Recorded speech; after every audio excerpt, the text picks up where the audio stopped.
En France, ta réussite fait chier les autres. Aux États-Unis, ta réussite inspire les autres. Et on se rend compte qu'en étant aux États-Unis, en fait, le tennis qui est un sport individuel devient un sport collectif. Un étudiant de 17-19 ans n'a pas à choisir entre les études et le tennis. Je pense que toi et moi, on est bien placés pour le dire. On est partis, on était des buses en anglais. C'est pas forcément une nécessité d'aller à 18 ans directement sur le circuit. Il y a des joueurs qui sont pas prêts. Et attention, les US, c'est pas fait pour tout le monde.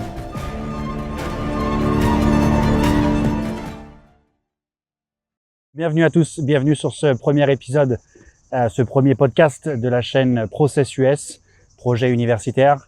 Aujourd'hui, l'objectif est de comprendre ce que l'agence fait, qui travaille au sein de l'agence et pourquoi cette agence a été créée. Nathan, manager au sein de l'agence Process US. Ce que je te propose, c'est de te présenter et de nous expliquer un petit peu ton parcours. Pourquoi aujourd'hui tu travailles au sein de cette agence après plusieurs années en université américaine. Explique-nous un petit peu. Tout d'abord, bonjour à tous. C'est un plaisir d'être ici et de partager un peu notre expérience avec Antoine pour répondre un petit peu à cette question qui est quand même assez large. Mon envie de partir aux États-Unis à 17-18 ans, elle est venue parce que je sentais que le tennis c'était vraiment quelque chose qui me plaisait. Étant en sport-études en France, au lycée, jouer au tennis, faire les études à côté, bénéficier d'horaires aménagés, c'est vraiment quelque chose qui me plaisait. J'ai eu cette opportunité, cette chance d'entendre parler des États-Unis. C'était pas encore aussi développé, je pense, qu'aujourd'hui, mais j'ai eu cette chance par mon entraîneur d'entendre parler, d'avoir quelques retours d'expérience et témoignages d'amis et de proches qui sont allés aussi avant moi. Et c'est vraiment quelque chose qui m'a tout de suite plu, l'esprit d'équipe, de ce qu'on m'avait dit, le fait de jouer pour quelque chose de plus grand que soi. Je pense que c'était super important. Et d'où cette envie et cette démarche que j'ai fait vraiment de m'investir et de me dire ok, j'ai envie de partir aux États-Unis, j'ai envie de faire tout ce process et de voir où ça me mène. Et c'est pour ça que je suis parti. Alors moi, je suis parti en janvier 2019, donc 6 mois après avoir obtenu le baccalauréat en France. Et je suis parti à la Northern Kentucky University, qui est l'université au nord du Kentucky, à côté de Cincinnati, la grande ville de Cincinnati. Les débuts ont été, alors pour parler un peu de tout le process, c'est vrai que j'y connaissais pas énormément dans tout ce qui était sport universitaire, tennis universitaire. J'avais, comme j'ai dit, entendu parler vaguement de ce que c'était, de jouer pour une équipe, de jouer pour une fac, de représenter une fac, d'avoir tout ce qu'il y avait autour, mais je me rendais pas compte à quel point il y avait un tel engouement autour du sport universitaire, autour des athlètes aux États-Unis. Et c'est vraiment ce qui m'a marqué quand je suis arrivé pour la première fois sur le territoire américain. C'est tout ce qui avait été vraiment et tout ce qui est encore mis en place autour des athlètes, autour du branding aux États-Unis, autour de tout ce qui est universitaire et sport universitaire. Et ça m'a vraiment marqué et j'ai tout de suite adoré. Même si ça serait de mentir de dire que les débuts ont été très faciles. Ça a été plutôt difficile les premières semaines. Je pense qu'en arrivant, forcément, il y a la peur de beaucoup de choses. Déjà la peur de savoir si on va pouvoir communiquer en arrivant aux États-Unis, parler anglais à l'ambassade, savoir si on va réussir à commander à manger, savoir si la première transaction avec sa carte de crédit va fonctionner, savoir si on va pouvoir s'adapter dans un nouvel environnement, un nouveau climat avec des personnes qu'on connaît pas, qu'on découvre, parler une nouvelle langue, s'adapter un peu à tous ces changements-là. Donc ça a été quand même assez compliqué les premières semaines. Beaucoup de nouvelles choses finalement, et puis on se retrouve tout seul, très loin de nos parents aussi, avec un décalage horaire, donc pas forcément facile de joindre ses proches si on a besoin de quoi que ce soit dans l'immédiat. Donc ça a été plutôt compliqué quand même, mais c'est vrai que c'est quand même quelque chose qui revient assez souvent aux États-Unis, mais le fait d'avoir cette team, cette équipe autour de soi, que ça soit déjà l'entraîneur et les différents entraîneurs, mais surtout les teammates, qu'on fait que mon expérience dès le début a été facilité parce qu'ils m'ont quand même beaucoup aidé, beaucoup montré. C'est vachement commun aux États-Unis. Forcément, les plus âgés montrent aux plus jeunes, aux freshmen, un peu comment ça se passe, comment c'est de vivre sur un campus, de s'entraîner, d'aller à la salle de sport, de faire marcher sa carte universitaire, de tous ces petits tips là qui ont été qui m'ont vachement aidé en fait au début en arrivant. Donc ça a été forcément des quelques mois d'adaptation au début. Mon anglais était quand même assez catastrophique il était vraiment pas terrible. J'avais beaucoup de mal au début. Alors il y avait l'accent aussi, mais c'est vrai que j'étais pas bilingue, loin de là. Donc il y avait toutes ces choses-là qui ont fait que les débuts ont été un peu compliqués. Voilà, je suis parti en janvier, donc je suis arrivé tout de suite dans le bain des matchs par équipe parce qu'on y a la saison est vraiment de mi-janvier à mi-mai. Donc ça c'était quand même, c'était bien aussi parce que finalement t'as pas trop le temps de penser à toutes les petites choses, les nouvelles petites choses autour du tennis, sur la vie universitaire. Donc c'est assez cool. On rencontre vite plein de personnes. Alors c'est vrai que c'est toujours l'aventure et un peu le grand saut quand on va on commence un nouveau projet. Il y a un peu deux différents choix. C'est est-ce qu'on va rester un petit peu dans son coin au début et pas parler à grand monde et un petit peu pas forcément essayer de s'intégrer, ou alors on sort un peu de sa zone de confort et on essaye d'aller vers les autres, on essaye de parler anglais, de faire des erreurs. Et c'est ce que j'ai essayé de faire parce que je pense que c'était important de le faire et ça m'a permis pas forcément de rencontrer du monde, de faire des nouvelles rencontres et puis de partager aussi, de poser plein de questions. Et en tout cas, ça m'a vachement aidé à rencontrer beaucoup de personnes et à faire que mon expérience, en tout cas au début, a été vachement bonne. Donc voilà, j'ai fait 1 an et demi à la Northern Kentucky University où j'ai joué. Donc c'est une division 1. Et puis après 1 an et demi, j'ai décidé, j'avais pour projet de transférer. Je suis parti à la Texas A&M University of Corpus Christi, donc qui est dans le sud du Texas. Alors les raisons pour lesquelles j'ai voulu transférer, il y en avait plusieurs. C'était que j'avais eu envie d'une équipe un peu plus compétitive niveau tennis. Peut-être aussi être un peu plus dans le sud aussi, avec un climat un peu meilleur. En tout cas, j'étais très content d'avoir 2 expériences différentes en partant 3 ans du coup dans le Texas. Donc ça a été super, très enrichissant avec Steve Moore, qui est un coach mythique qui m'a énormément aidé, qui est aujourd'hui toujours un deuxième père pour moi et qui le restera, mais qui m'a aussi beaucoup apporté sur le plan personnel, sur le plan tennis, avec aussi de nombreux coachs sur place et des teammates qui ont été pareils, très accueillants et qui m'ont beaucoup aidé dès le début, même si c'était forcément un peu plus facile parce que j'avais déjà passé 1 an et demi aux États-Unis. Mais en tout cas, ces 3 ans dans cette université au Texas ont été géniaux. Hein. Je pense que ça a été vraiment les 4 plus belles années de ma vie pour revenir sur tout mon cursus universitaire. Et du coup, j'ai gradué en mai 2023 avec un bachelor de business management de cette université de Texas A&M Corpus Christi. Donc super content. Et c'est vrai que cette transition pour parler un petit peu de cette agence et de pourquoi avoir intégré Process-US, ça s'est fait un peu de soi finalement, parce que je me suis dit, comme j'ai dit, j'ai passé quand même les 4 meilleures années de ma vie. Alors ça me paraissait un peu dommage d'arrêter là et de fermer un petit peu la page sur ce tennis universitaire, sur les États-Unis. Je voulais, je pense, à mon tour passer un petit peu de l'autre côté et partager mon expérience, faire rêver des plus jeunes et leur montrer que finalement eux aussi ont peut-être une place là-bas aux États-Unis dans une fac américaine, que ça soit une D1, une D2, une D3, une NAIA, peu importe, mais que finalement tous ces rêves sont réalisables pour n'importe quel niveau si l'envie est là et la motivation est là. Donc c'était un peu de soi. J'ai senti que j'avais besoin de faire quelque chose, peut-être d'impacter aussi les jeunes en leur disant, en faisant ça et peut-être en faisant peut-être pas aussi les erreurs que j'ai pu faire et en les conseillant, vous pouvez y arriver, vous pouvez être dans une université américaine, vous pouvez faire partie d'une grosse équipe et de jouer pour quelque chose qui, comme je l'ai dit, plus gros que soi, parce qu'on joue pas que pour soi aux États-Unis, on joue pour une équipe avant tout. Donc ça a été un petit peu la raison de l'intégration, de mon intégration dans cette agence, c'est vraiment de partager un maximum, que ça soit aux joueurs, aux familles, et de pouvoir vraiment toujours avoir un pied dans le college tennis. C'est super complet. Merci Nat. Tu dis que tu as vécu les 4 plus belles années de ta vie là-bas. Tu t'es fait des amis, je suppose, aussi pour la vie. Tu as encore des contacts avec les gens là-bas sur place, que tu retournes encore là-bas aux US? T'es comment par rapport? Est-ce que ça s'est arrêté brutalement? Non, ou ça continue un peu ça continue complètement. complètement. Ça continue. Je pense que ces amis qu'on se fait en université américaine, en fait, on se rend compte qu'on partage des moments beaucoup plus forts que juste partager une chambre universitaire ou aller à la cafétéria ensemble. En fait, on voyage ensemble toute l'année, on s'entraîne ensemble, on va jouer en déplacement ensemble. Et en fait, on fait tout ensemble pendant 3-4 ans.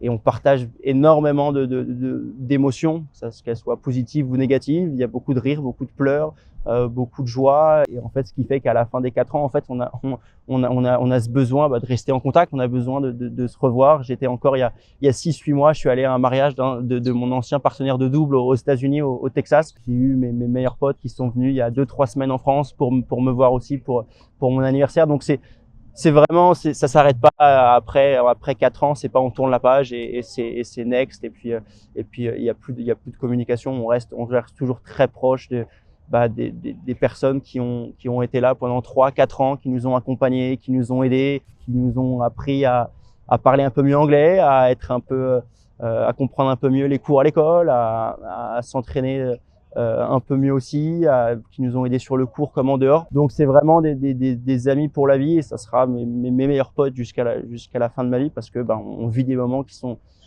très très très très très très forts émotionnellement parlant et ce qui fait que on reste en contact et c'est ça que je trouve incroyable, c'est toujours de garder ce fil conducteur qui perdurera au fil des années parce que c'est impossible de couper les ponts après avoir vécu des moments si forts. Ouais, ça c'est clair que je partage le ressenti, ça c'est sûr. Je voudrais revenir sur une partie où tu disais au début, j'ai eu le choix de partir en université américaine après le bac. Tu as fait partie des entraînés de ligue, donc tu étais quand même au sein de la fédération, tu faisais partie des bons profils de ta région, la Ligue des Yvelines. Tu disais tout à l'heure que ton entraîneur t'en avait parlé. Est-ce que c'est quelque chose qui t'a été amené dans ta jeunesse, dans ton cursus scolaire, de savoir que tu avais cette possibilité-là de partir en université?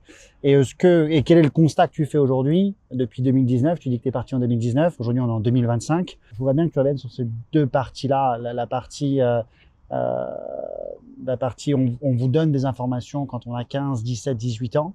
La ligue, tes entraîneurs et aujourd'hui le constat que tu fais sur ce projet universitaire qui a été longtemps caché, longtemps considéré comme un peu une voie de garage.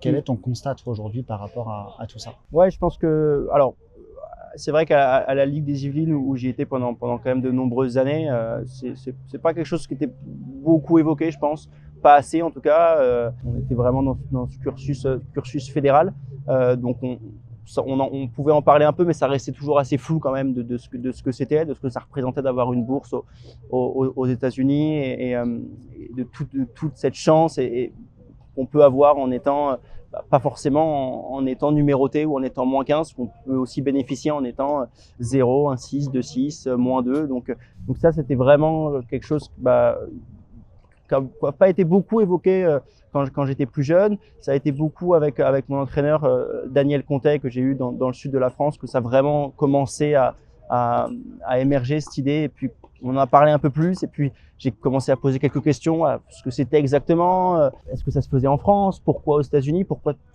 tout le monde s'orientait plus vers les États-Unis de plus en plus en tout cas.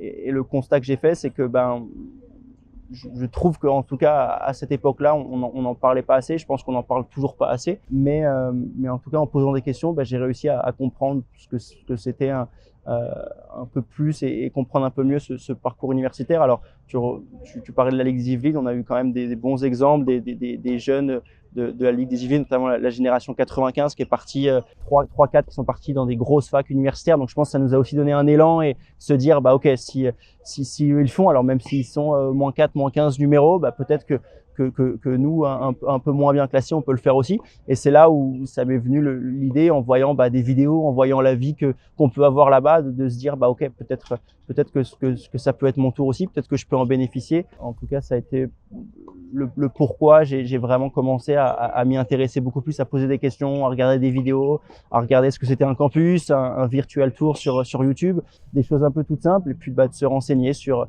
ce qui était possible, sur la partie tennis, la partie études, la partie financière aussi, quel débouché ça allait, parce qu'on se pose toujours la question, est-ce que si après 4 ans aux États-Unis on revient en France, est-ce que le diplôme est valorisé? Donc c'est toutes ces choses-là qui ont fait que je me suis intéressé beaucoup plus et j'ai compris que en fait ouais c'était un super tremplin pour après la suite de ma carrière, qu'elle soit dans le tennis ou pas du tout, qu'elle soit dans un autre domaine. Moi j'ai gradué avec un bachelor de business management, donc j'ai touché un peu à tout aux États-Unis, c'était super, pas mal de matières différentes. Donc voilà, je pense que quand j'étais plus jeune, on n'a pas énormément parlé. C'est vrai, comme tu disais, c'était un peu caché. Alors pourquoi c'était caché? Tu Parce disais que, tout à l'heure, on n'en a pas beaucoup parlé et on n'en parle toujours pas assez. ouais, parce que À ton avis, pourquoi? parce que je pense que dans les ligues, dans les clubs, le cursus un peu classique, c'est de rester un peu dans ce moule-là des entraînements fédéraux et que ça soit pendant le collège, pendant le lycée, puis après, voilà, se lancer peut-être sur le circuit, peut-être voyager un peu plus, aller directement sur les futurs, se lancer sur le circuit pro, ce qui est, je pense, ce qui a été beaucoup, ce qui nous a façonné, ça a été vraiment voilà de ce discours-là qu'on a eu envers nous, je pense, de dire durant le collège, le lycée, on va s'entraîner à la ligue, dans les clubs, et puis après, voilà, si vous êtes -2, -4, -15, on envisagera peut-être de se lancer sur le circuit. Mais c'était un peu le Graal alors. Exactement, voilà. Qu'est-ce qui se passe si finalement on n'a pas 100 000 € par an pour se lancer sur le circuit et qu'on n'est pas -15, -30 numéros? C'est quoi les autres solutions? Et je trouve que cette solution des États-Unis de partir dans un autre pays était un peu cachée parce que peut-être que voilà, comme je disais, on n'a pas ça en France et c'était un petit peu on veut peut-être pas montrer que ça existe de l'autre côté de l'océan. Alors ça bénéficie à qui alors? C'est de garder les joueurs, de les mettre dans une position où ils prennent tous un risque énorme, mais on leur dit pas trop. On leur dit pas qu'il faut qu'ils aient de l'argent. On leur dit pas les risques qu'il y a de partir pendant plusieurs années après le bac ou parfois même sans bac. Et qu'est-ce qui se passe si jamais ça se passe pas exactement comme on souhaite?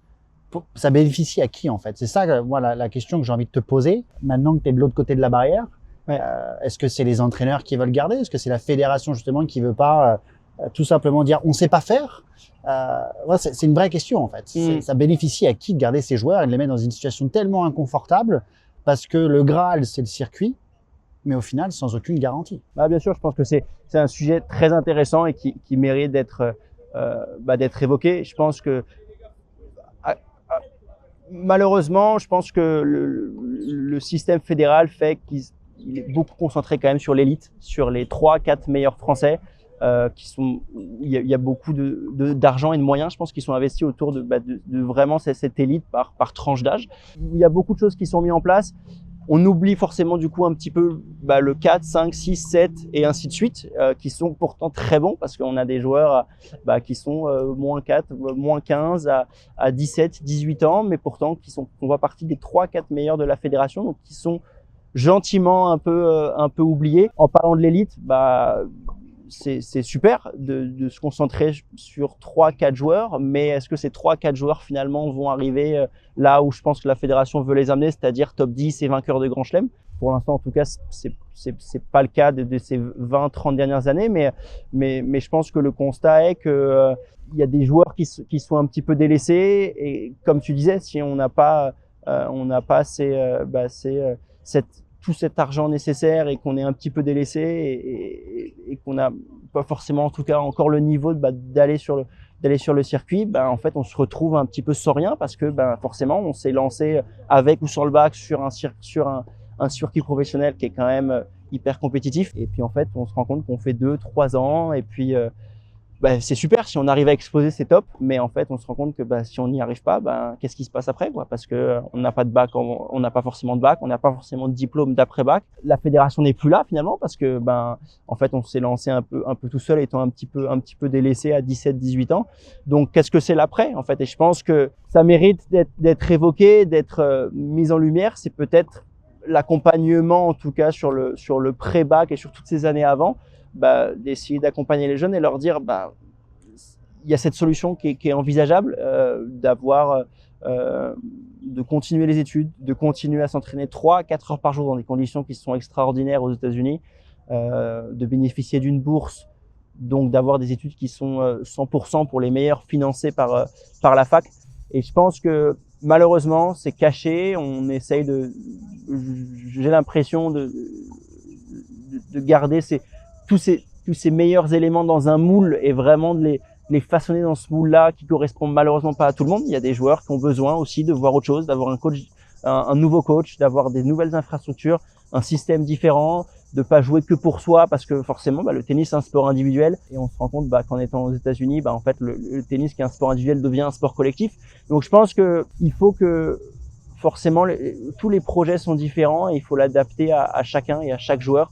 Ce qui, je pense, un petit peu ce qui n'arrive pas à se faire en France, c'est qu'on veut mettre un petit peu tout le monde dans le même moule en pensant que parce que le numéro 1 a marché comme ça et est arrivé top 30 mondial, en fait tout le monde va arriver à ce niveau-là et ça va marcher pour tout le monde. La vérité c'est que, comme j'ai dit, chacun a besoin de sa propre structure, son propre coach, et peut-être en écoutant un peu plus aussi ce que veulent les joueurs, en écoutant un peu plus ce qui se fait outre-mer et en étant un peu plus ouvert d'esprit, les coachs, la fédération vont se rendre compte que c'est bien aussi d'avoir un joueur qui va partir 3-4 ans, qui va rester français, mais qui va revenir après en France.